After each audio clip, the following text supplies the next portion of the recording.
Hey, how y'all doing? It's Sharonda, and I'm here to talk about The Perfect Find, which is now streaming on Netflix. So let's get into this thing, shall we? So, this came out yesterday. Um, Folks have been excited because this show that is now on Netflix was actually a book first. And the same title, The Perfect Find, which I'll put the thing right here, the cover, um, which the book came out first. So it's The Perfect Find by Tia Williams. The book was published. I got this book like when it first came out because everyone was just like going on about it. Um, and to me, the book read more as women's fiction. And I also need to note that I did not finish the book. I DNF'd it. Only because I just felt like at that time of reading, it was just like so much going on in the beginning of the book, and it was just hard for me to get into. So I think I stopped it. I think I DNF'd that book at like 25%, and I kept it for a long time because I was like, you know what, because sometimes we do that as readers. I was like, you know what, I'll put it down, for now, and I'll pick it back up. I used to do that a lot, which is really, really bad. But and it just sat. I never picked this book back up. And then eventually I did kind of like cull my physical, and it was during this time that I was like culling, getting rid of some books off my physical and my digital shelves, and that was one of the books that had to go because it was just sitting in it. And then by the time I was just like, you know what, I'm not even gonna read this, so bye. It went to the library. But so a lot of people enjoyed the book. They really, really liked the book. So I think a couple of years ago, Gabrielle Union decided to option it for a show. I didn't know it was gonna be on Netflix, but I don't know what it, but it's on Netflix now. So this is the cover for the actual TV show. So I'm going to actually talk about the show that is now streaming on Netflix. I can't talk too much about the book because, like I said, I did not finish it. So that would not be fair for me to compare what went on in that movie to what went on in the book. But some of my book girlies that I follow that did read the book was like, nope. It was too rushed. A lot of things were missing. Well, you can actually, if you go put in the hashtag, The Perfect Find Netflix on Twitter, you will see folks that read the book. They were not really happy with the show. They felt like I said, a lot of things were missing. And it did. Once I did finish it, it did feel like rushed. Even though I did not feel the book, read the book, complete the book, I feel like we didn't get like any development of the characters. There was no growth of the characters from when we first started the show to the end. But this is it's being labeled as a rom-com on Netflix, and I'll just say this, by the time I finished it, I thought it was a little cute little movie. Okay. It was funny in a whole lot of places. I think Gabrielle Union and I think the guy, Keith Powers is the actor's name. They had really good chemistry on page. I thought they just kind of meshed. I'm going to segue right here. Why was Dwayne Wade in it at the end? I was just like, sir, what are you doing here? Can your wife do a project? What?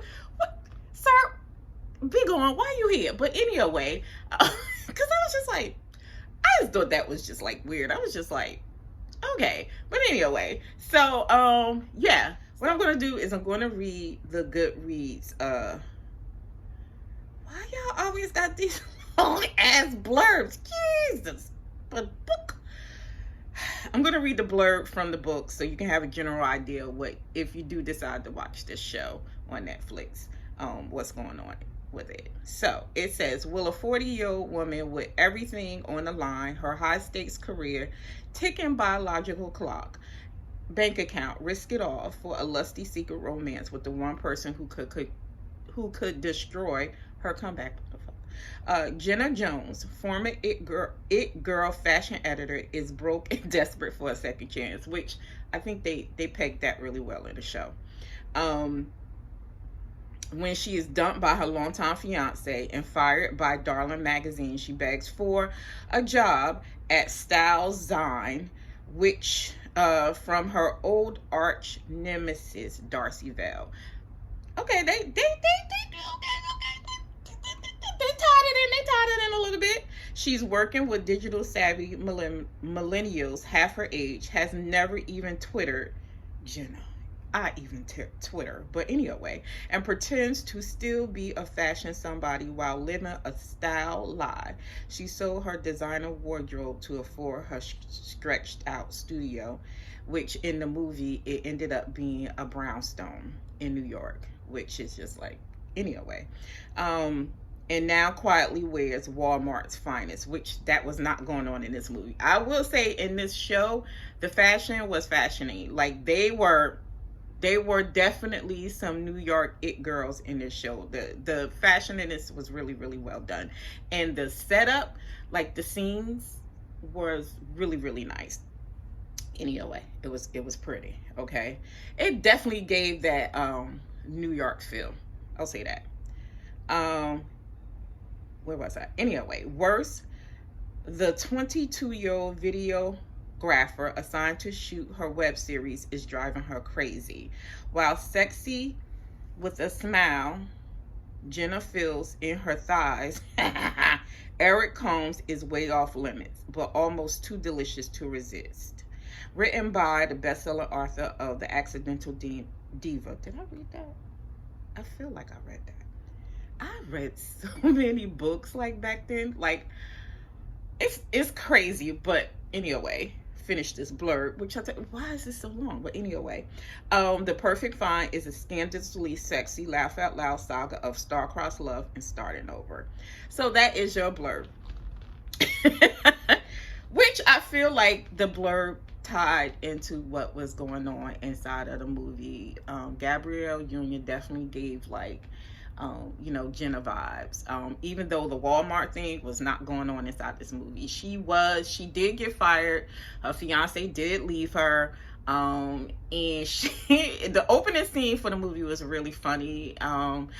The original mom from the Fresh Prince, you know, the dark skinned mom, she played Jenna's mama. And it was funny because Jenna, when the fiance left her and stuff like that, she ended up going to live back to her parents, and her mother was like, girl, you have got to go because your daddy don't want to mess around on me because you still here, so you gotta go. You know, we still effing around this house. You got to get. So this is when Jenna decides to go to New York and decides to ask her ex-competitor, who's now going to be her boss in the movie, Darcy, for a job.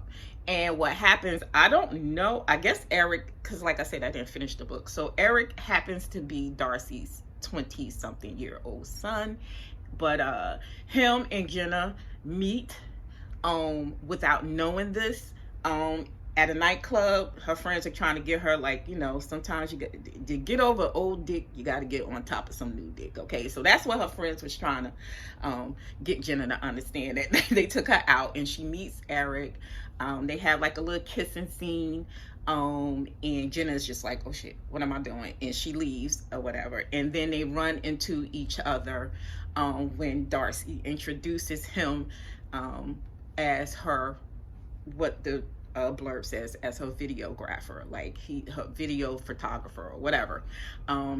He's supposed to follow her around on these assignments throughout the city, and this chemistry goes on between them, which Darcy clocks, like, because one day she called Jenna in the office like, hey, I said you can borrow my son, not borrow my son, okay? So Darcy knew something was going on, but Jenna and Eric, they really, in the movie, they really tried their best to hide it, but everybody could see like the chemistry that was going on between them, like how they were like so attracted and stuff, like attracted to each other. They have very cute vibes. I thought Gabrielle and this Keith Powers had, like I said in the beginning, had really great chemistry on page. They were really cute. And this was a rom-com. Okay, this was a rom-com. Even though I felt like the book in the beginning read as like women's fiction, but looking at the movie, it's a romance, you know. And I don't know but like I said, I didn't finish the book. I just could not finish the book. It was hard to get into. I mean, but now watching the movie, I may pick up the book again. I'm gonna have to borrow from somebody because I'm not buying that book.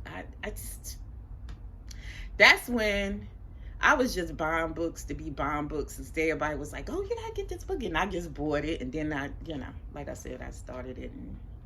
But anyway, I stopped doing that. So I'm gonna have to find somebody to borrow this book from. I have to go to my library and get it.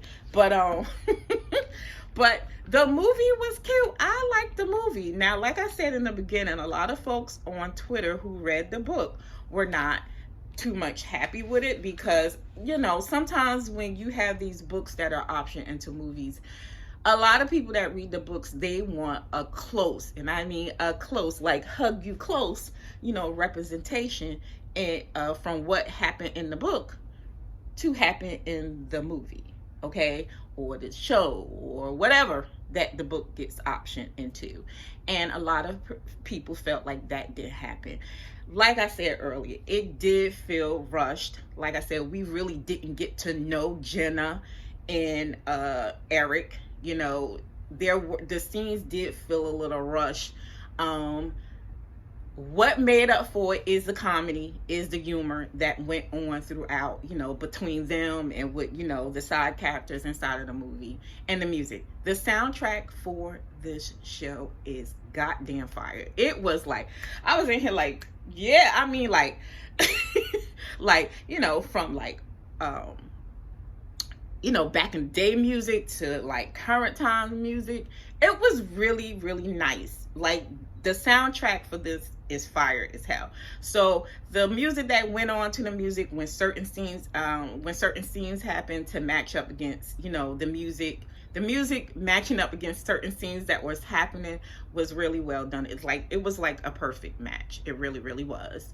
And the fashion was freaking, listen, they was dressing the fuck down. And the thing is, with Gemma, she was into like old style clothing.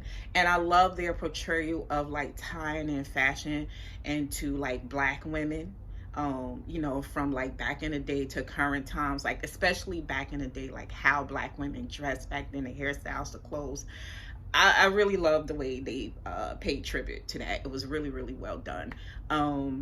But yeah, I think the development of the characters throughout the movie, we really didn't get, you know, a chance to really, I feel like, know Gemma and Eric, you know, because it was like, hey, they accidentally met, you know, they fucking around in a movie, you know, and they were fucking around. Let me tell you something. Gabrielle, girl. Whoo, let me get a young man to be down, you know, put his face into place, okay? Like, yes, there was like 2 scenes with him putting his face in her place, and I was like, you know what? We need more of that on shows, TVs, whatever. But it was cool, because I was like, like, and the first time he did it, she was like, and he, you know, you could tell, like, I don't know how it went down in the book, but you could tell in the movie that he was falling for her fast. And initially she was trying to keep it professional, right? Like, hey, this happened, let's just leave it behind us. But I was like, girl, Jenna, girl, this man done had his face all down in your place, and you talking about something, let's just leave it behind us.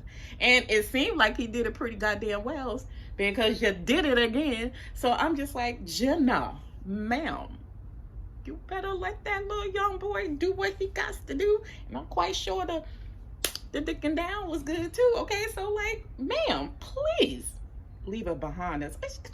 Are you out of your mind, Jenna? What? I love the power dynamic scenes between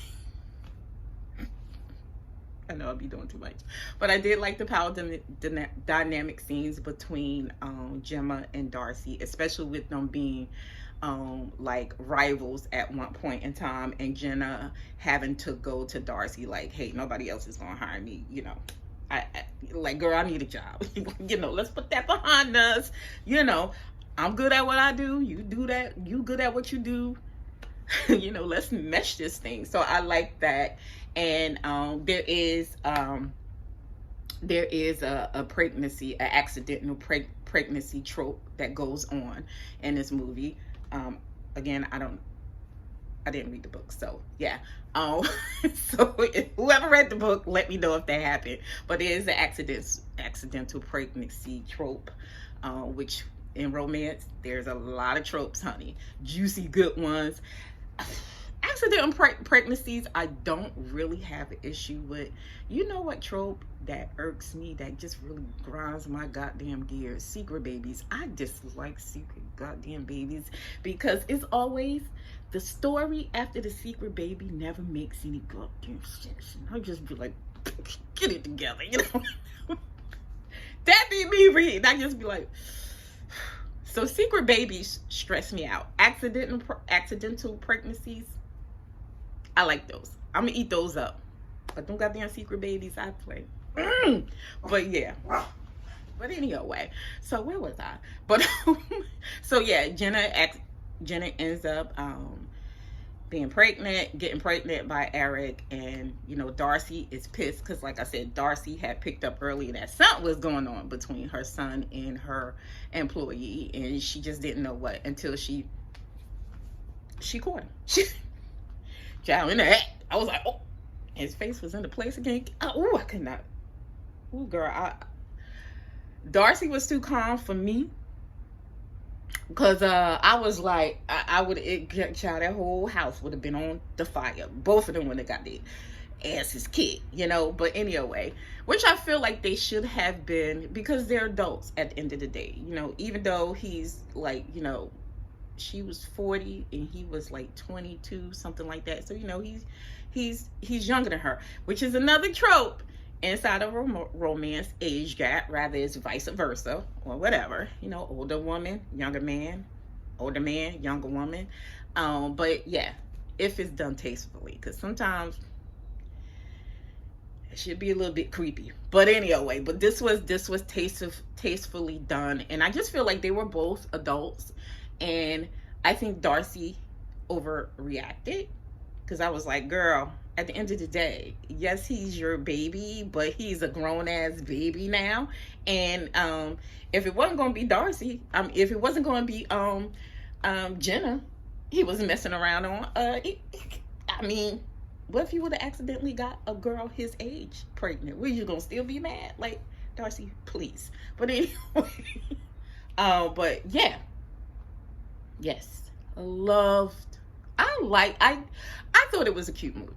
I know people are upset. People are like, you know, didn't match what went on in the book and stuff like that. But, you know, sometimes we have to realize that sometimes, mostly all the time, we're not going to get what went on in the book that, you know, that it's going to happen in the TV show or movie, you know, when it's optioned. So, but I thought it was cute. You know, it had the rom-com vibes. It had, you know, good energy between the main two characters. So I can't be mad at it too much. You know what I'm saying? I thought it was cute. I liked it enough. You know, like I said, those I already named my issues. I'm not gonna keep repeating myself. Because like, oh, you be repetitive. But yeah. So for the most part, I liked this. I thought it was cute. Did I love it? No. But it was a cute movie. And because I did not read the book, like I said, I can't compare the two. I just know those things happened. Those were some of the things that I just felt like was just kind of like off, whatever. But for the most part, this was a really cute movie, and I say go check it out, because we don't really get a lot of, you know, as Black people, we don't get a lot of, you know, romances.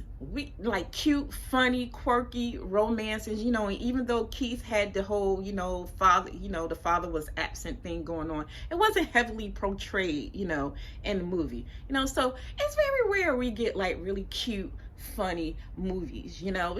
And I don't mind the serious stuff. I really, really don't. So please, miss me on that. You know what I'm saying? I'm not one of those, I don't want to read romance because all of the trauma. I'm not one of those girls. I'm gonna read that anyway because I'm a reader, you know. And if the story is enjoyable and I like what I read when I'm going in, I'm gonna read it, you know. It doesn't matter. Same thing with movies. So, but to get back to my point, you know, it's very rare that we get really cute movies like this, especially romances, you know, especially rom-coms. Like, so yeah, I like this.